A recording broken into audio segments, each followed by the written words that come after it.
Sistem ini bukan dibuat buat nyelamatin lo, tapi buat ngendalin lo. Selamat datang di NTSYS. Buka matamu, bongkar sistem. Pernah gak lo ngerasa lo lagi hidup di dunia yang bukan lo yang bikin aturannya? Lo sekolah, disuruh ikut ujian, ranking, lulus. Lo disuruh kerja, disuruh nikah, disuruh punya rumah, mobil, cicilan. Tapi siapa yang bikin jalur itu? Siapa yang bilang hidup harus kayak gitu? Hari ini kita mulai ngebongkar semua. Lo gak akan ngeliat dunia dengan cara yang sama lagi. Ini bukan teori konspirasi, ini kenyataan yang gak pernah diajarin di sekolah. Welcome to Antiser episode 1, Sistem Tuhan vs Sistem Dunia. Sebelum lo ngerti cara ngomong, dari kecil lo dikasih nama, nomor, akta lahir, dan langsung jadi bagian dari sistem. Lo masuk sekolah umur 5, duduk dim, dengerin guru, hafalin buku, tapi nggak pernah diajarin buat mikir, nggak diajarin buat nanya. Kenapa harus sekolah 12 tahun? Kenapa ujian jadi tolok ukur? Kenapa gagal UIN dianggap gagal hidup? Sistem ini gak dibikin buat nyelamatin lo, tapi buat bikin lo nurutin aturan.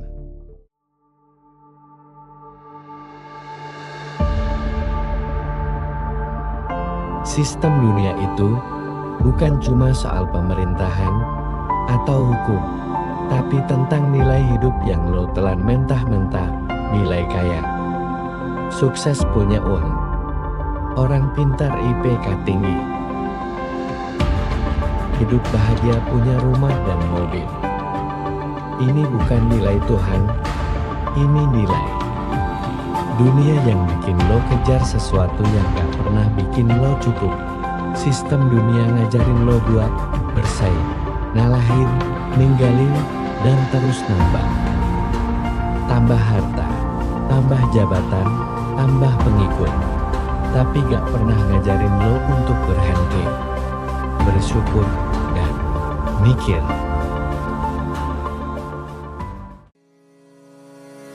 Kita sering dengar sistem Tuhan, tapi kebanyakan orang mikir itu cuma soal ibadah atau aturan agama. Padahal sistem Tuhan itu jauh lebih besar dari sekadar ritual. Sistem Tuhan ngajarin keadilan, anti riba, distribusi kekayaan, kasih sayang tanpa pamrih. Tuhan gak pernah nyuruh lo kerja sampai burnout. Tuhan gak pernah bilang lo cuma bernilai kalau punya gelar.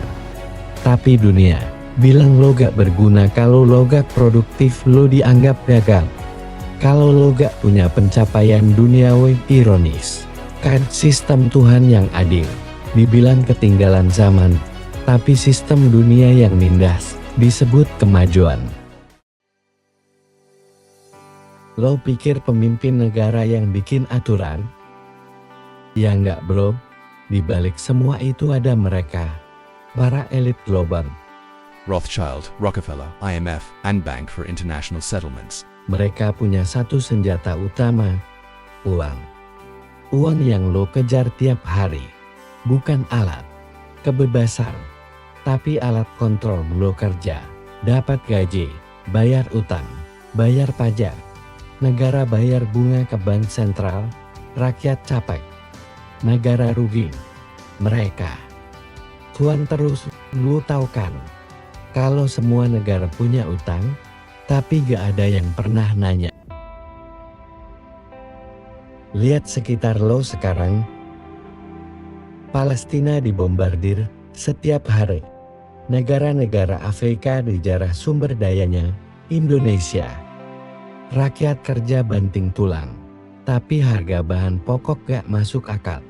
Korporasi besar bebas ngelakuin apa aja, merusak alam, mainin harga, dan semua itu legal. Ini bukan karena dunia rusak, tapi karena sistemnya emang dibentuk buat bikin rusak.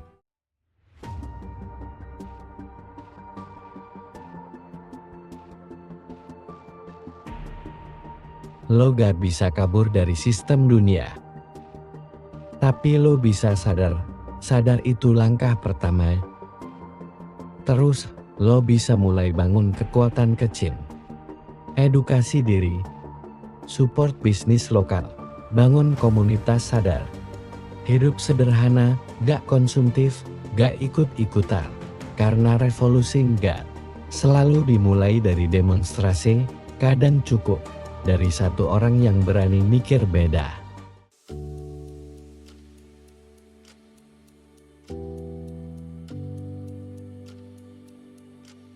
Dunia ini bukan tempat yang netral. Kalau lo gak sadar, lo jadi bagian dari sistem yang lo benci. Tapi, kalau lo sadar, jangan diem. Cari yang sefrekuensi, buat komunitas, nyalain obor kecil. Karena, jadi waras di dunia yang gila, itu bentuk pemberontakan. Peace. Isi teaser episode 1 baru awal. Kita bakal bongkar lebih dalam di episode berikutnya. See you on the other side. Dunia gak akan berubah kalau lo masih ikut main di sistem yang sama. Kalau lo sadar, jangan diem. Karena jadi waras di dunia yang gila, itu bentuk pemberontakan. This is Antisir. Sampai jumpa di episode selanjutnya.